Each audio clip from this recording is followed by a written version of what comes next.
দর্শক স্বাগত জানাচ্ছি।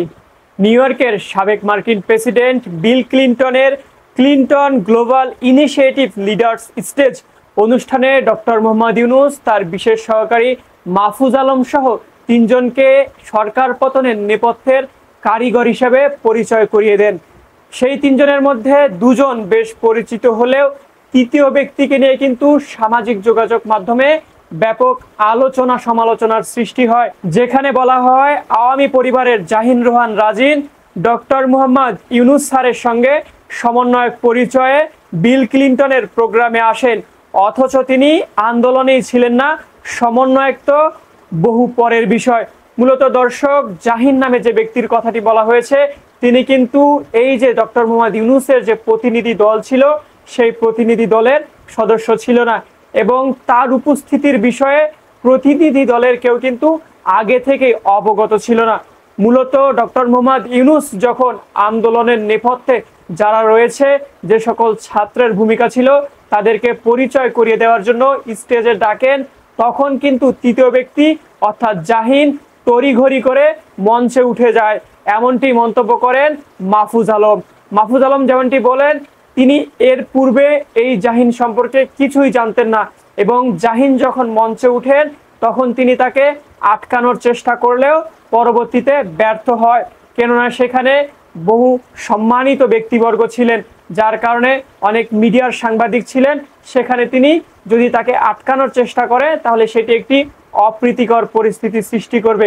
মাহফুজ আলম ইতিপূর্বে কিন্তু সামাজিক যোগাযোগ মাধ্যমে পোস্ট করেছেন এবং তিনি কিন্তু ক্ষমা চেয়েছেন, এবং তিনি তৃতীয় ব্যক্তি অর্থাৎ জাহিনকে কিন্তু আওয়ামী লীগের একটি পূর্ব পরিকল্পিত এবং আওয়ামী লীগের দোসর বলে দাবি করেছেন। মাহফুজ আলম আরো যেমনটি বলেন, তিনি সিজিআই ইভেন্টে যোগদান করেছেন নিজ থেকে, তার উপস্থিতি ও উদ্দেশ্য সম্পর্কে জানা ছিল না সেখানকার প্রতিনিধি দলের সদস্যদের। মাহফুজ আলম যেমনটি বলেন, এটি ফেসিবাদী গোষ্ঠীর একটি পূর্ব পরিকল্পিত কাজ। দর্শক, মাহফুজ আলম আরো যেমনটি বলেন, আমরা আগামী দিনে গণ অভ্যুত্থানের প্রতিনিধি সম্পর্কে খুব সতর্ক থাকব, অর্থাৎ তৃতীয় ব্যক্তি জাহিন রোহান রাজিন সম্পর্কে তারা যে আগে থেকে অবহিত ছিল না সে বিষয়টি পরিষ্কার করেছেন। দর্শক, জাহিন রোহান রাজিন যেমনটি বলেন, তিনি আন্দোলনের সময় দেশে ছিলেন এবং আন্দোলনে তিনি সমর্থন দিবে না এটি প্রশ্নই আসে না।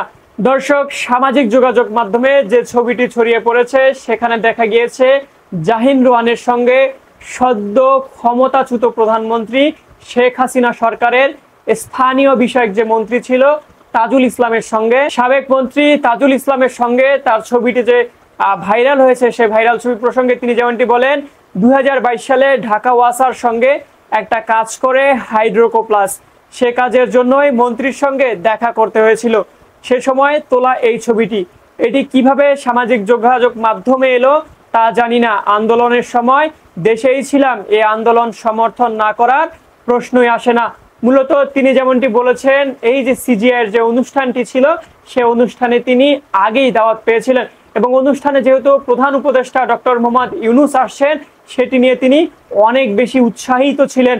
তিনি ধারণা করেছিলেন এই অনুষ্ঠানের মাধ্যমে তিনি প্রধান উপদেষ্টা ডক্টর মোহাম্মদ ইউনূসের সঙ্গে সরাসরি যোগাযোগ স্থাপন করতে পারবেন এবং বিভিন্ন বিষয় সম্পর্কে তিনি আলোচনা করতে পারবেন, এবং তারই ধারাবাহিকতায় তিনি কিন্তু সেই অনুষ্ঠানে যোগদান করেন।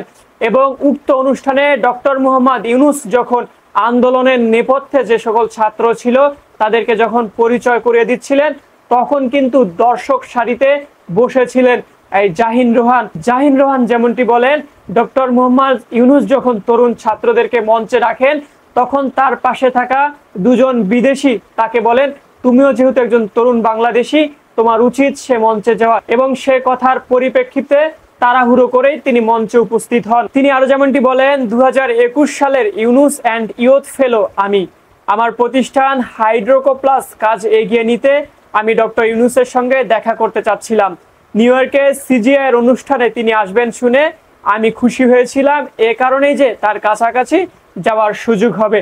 মূলত দর্শক, তৃতীয় যে ব্যক্তি অর্থাৎ জাহিন রোহান, তিনিও কিন্তু কল্পনাও করতে পারেনি এমন একটি মঞ্চে যখন ছাত্রদের প্রতিনিধিদের পরিচয় করিয়ে দেওয়া হবে তখন তিনি সেখানে উপস্থিত হতে পারবেন। মূলত এটি কাকতালীয়ভাবে ঘটনাটি ঘটেছে এবং তার বিরুদ্ধে যে এলিগেশন আনা হয়েছে তিনি আওয়ামী লীগের দোসর কিংবা ফেসিবাদী স্বৈরাচার সরকারের পূর্ব পরিকল্পনা মাফিক তিনি সেই স্টেজে উঠেছেন ডক্টর মোহাম্মদ ইউনূসের সরকারকে প্রশ্নবিদ্ধ করার লক্ষ্যে।